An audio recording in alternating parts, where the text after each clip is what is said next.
Hello everyone, this is Joshua Smith of Apollo's Artifacts. It is September of 2018.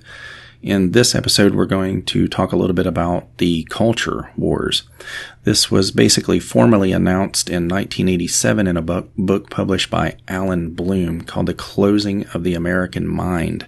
But really, his formalization process in talking about this began 5 years earlier. There was an article that he published in the National Review of all places, which was recently republished in 2006, 12 years ago, but it was titled Our Listless Universities. And it was subtitled as An American Brand of Nihilism Has Infected Our Universities. Now, it's important to note here that Bloom politically did find himself on the left. When he came out with this book, he received a lot of praise from people who were on the right, including people such as Roger Kimball, whose books I have promoted on my show multiple times in the past.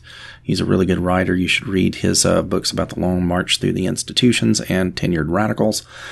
But anyway, Bloom was severely attacked by his leftist and more extreme far-left cohorts and all that among the university types and the reviewers in the New York Times and other places like that who just sort of rather viciously went after him, which, basically is predictable at this point. But the date when he wrote this between, let's say, even both of them, 1982 and 1987, had already drawn quite late for the universities. They were almost beyond any possibility of repair at that stage. And we see that despite him having written this book and receiving, some praise and some criticism and all this kind of stuff, it basically did nothing at all. It had no effect on the direction that the universities have continued to follow since then. The same goes for Dinesh D'Souza's book, which came out later, called Illiberal Education, where he went into sort of documenting many of the same things that Bloom had suggested, but Dinesh backed a lot of those up with more statistical data and things like that.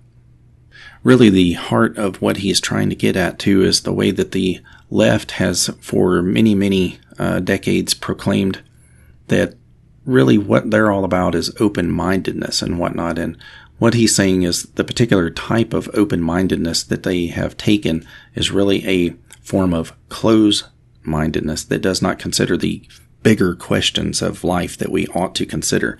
So I'll begin where he begins, which is with his conclusion. And he says, students in our best universities do not believe in anything, and those universities are doing nothing about it, nor can they.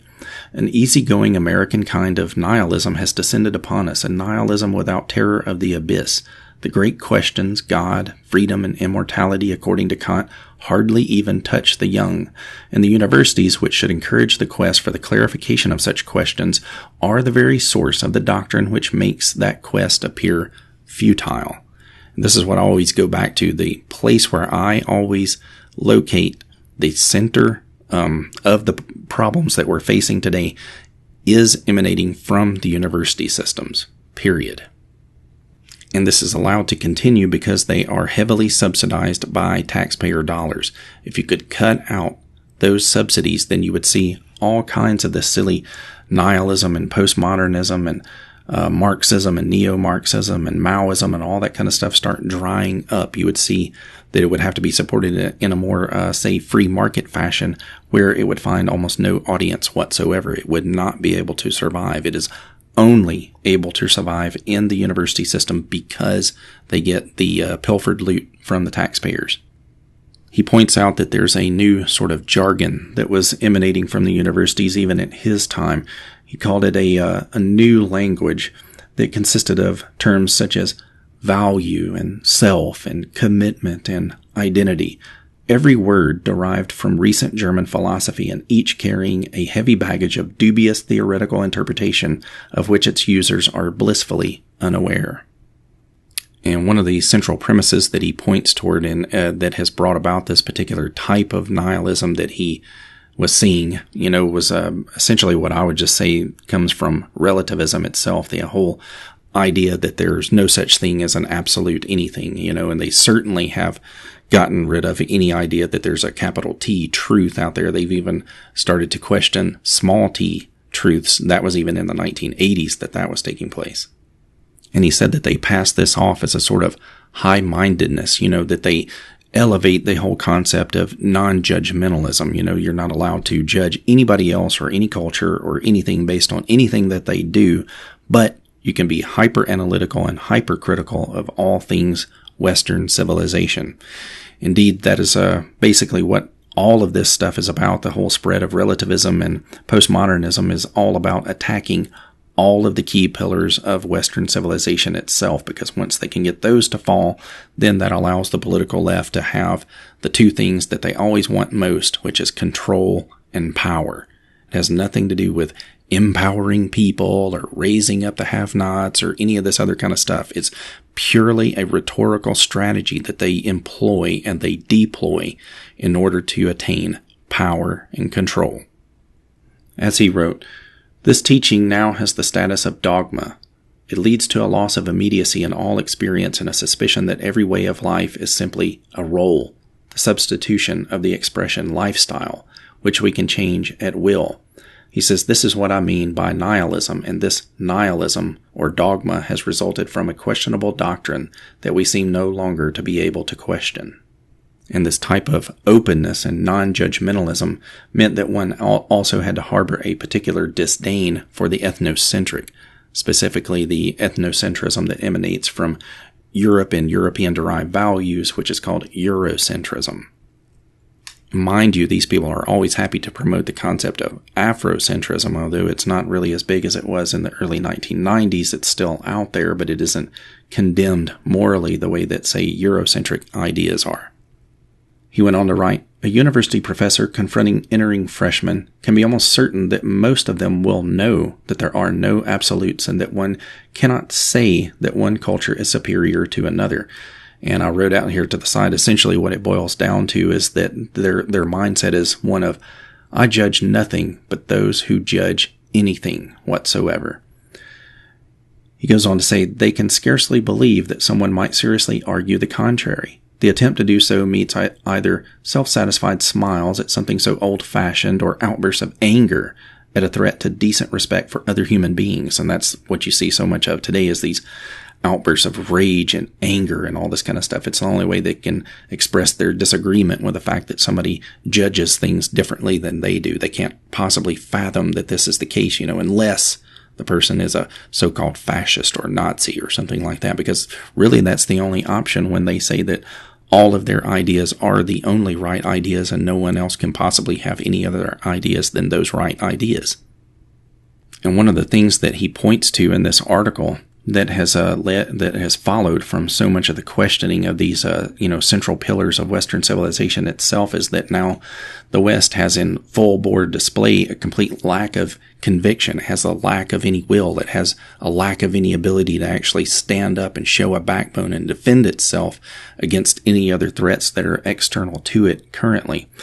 And he says that basically the type of democracy that we need to have in order to be able to be responsive to such threats is being undermined itself because of this whole idea of relativism and cultural relativism and nihilism. Essentially, there's just too much openness. And because of this too much openness factor, you have the closing of the American mind, and then the collapse of Western civilization itself is almost an inevitability that will follow from that. But he wasn't just going, total full-bore, hardcore black pill with the article and the book. He does have a little bit of a white pill at the end, which I will mention in a moment. And really, he was pointing to what Dinesh D'Souza would get to later with illiberal education. He was pointing out here that, the whole point and the whole purpose of being liberally educated itself is for people and humanity in general to be able to study the concept of how to be free and how to be able to think for oneself. As he wrote here, the university has no vision, no view of what a human being must know in order to be considered educated. And since it has, lost these concepts, all it does is collapse in upon itself through all of this constant, culture of critique and criticizing itself and questioning itself and all that kind of stuff, but then never questioning any outsiders because that part is barred because of cultural relativism. You can't say any culture is better than any other culture, right? And after a section that he has on, say, the hard sciences or natural sciences, he moves on to what he says, The remainder is to be found in the humanities, the smallest, least funded, most dispirited part of the university. The humanities are the repository of the books that are at the foundation of our religion, our philosophy, our politics, our science, as well as our art. But also I would say the humanities, from direct personal firsthand experience, is where so many of these absolutely atrocious ideas come from. They come from literary theory, they come from philosophers, they come from historians, they come from sociologists, anthropologists, psychologists, and so on and so forth. Some of those do blend over into the social sciences, I know, but it just depends on how particular universities arrange their departments between humanities and social sciences, but most of them are all infected with these same bad ideas. And he gets to this point later on in another paragraph where he says, the comprehensive questions have their natural home in the humanities, but it is there that the historical cultural doubt about the possibility of answering them is most acute. Professors of humanities, more than any others, wonder whether they have a truth to tell. And of course, it isn't so much as them wondering if they have a truth to tell. In fact, they do have their absolutely certain truth to tell, which is that there is no such thing as truth, or that all cultural values are relative, right? That is the truth that they want to tell, but then they want to turn around and say, there is no such thing as truth. After they've made this absolute truth categorical statement, it is really ridiculous when you analyze it deeply. Later he says, it should be added that the humanities are also the center of some of the fastest selling intellectual items of the day. Structuralism, deconstructionism, Marxist humanism, and he doesn't say post-structuralism, but that's another one that you get too. I mean, I had every one of these basically rammed down my throat as a student when I was there. He says, it is small wonder that the student is bewildered about what it means to be educated. He says, they are essentially indoctrinated into the concept of openness itself. He says, serious physicists would never require a course in non-Western physics. Oh my goodness, if he could see what's going on today, that kind of thing actually is taking place. Where they say such ridiculous things as math is racist, or the language of space exploration itself is a racist language, and all this. I mean, these are just complete, rank, total absurdities with no support whatsoever. And he says here, this dogma is the greatest enemy of liberal education. And really, another part of the argument that he's making is the same argument that's made by people such as Dr. Jonathan Haidt and Dr. Jordan Peterson, where they argue for what is called viewpoint diversity, or diversity of viewpoint, which comes out with the Heterodox Academy and all of that. I'll link them below. But he's talking about the real openness that needs to be shown in the universities as an openness to actual higher learning, rather than this open-mindedness that turns really into non-judgmentalism and relativism, which is a closed-mindedness. He says that the loss of the taste for reading has been blamed upon television, the universal villain of social critics, but he says actually the real villain, the one most to blame, are the universities themselves. He says their primary concern has been to indoctrinate social attitudes, in other words, to socialize rather than to educate the students who are coming to campus. He says the result is a true Philistinism, a withering of taste, a conformity that develops. And it transmogrifies really into a form of soft imprisonment for the students and the professorate as well.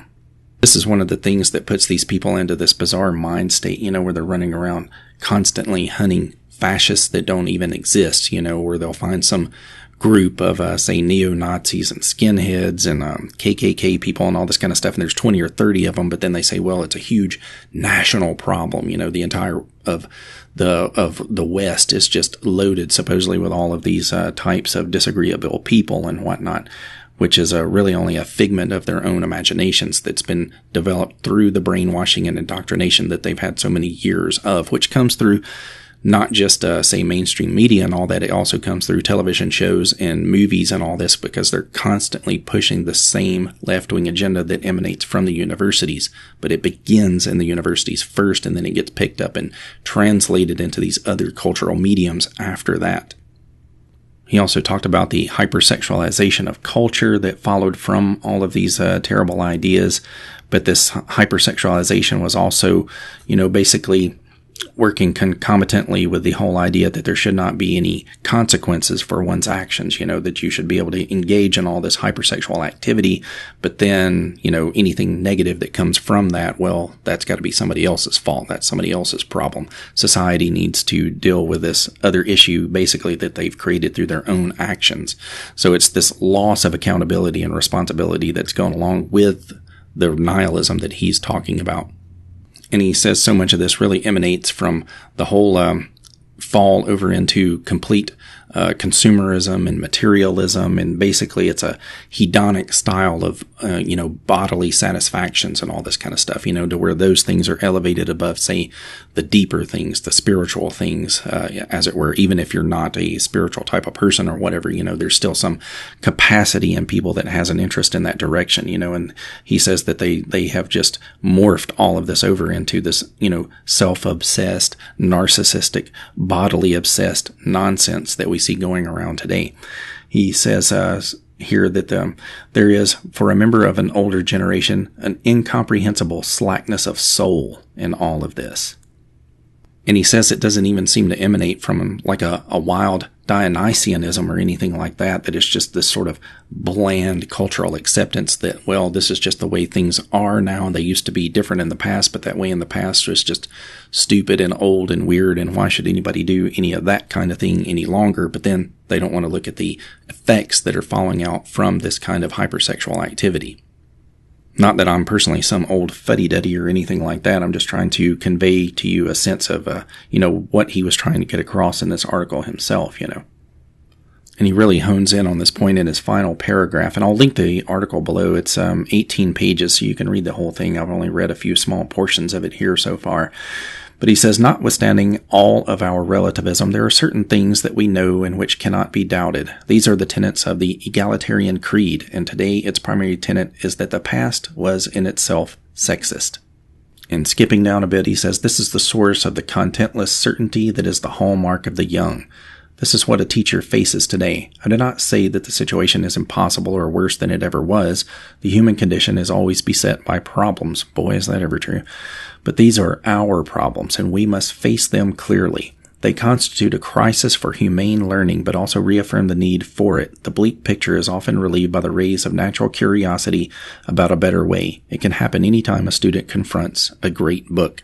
And he was an advocate of the whole great books program and all of this. There was another book that came out about the whole Western Canon and all this by another guy with the last name of Bloom, Harold Bloom. They were not related to one another, at least not that I know of anyway.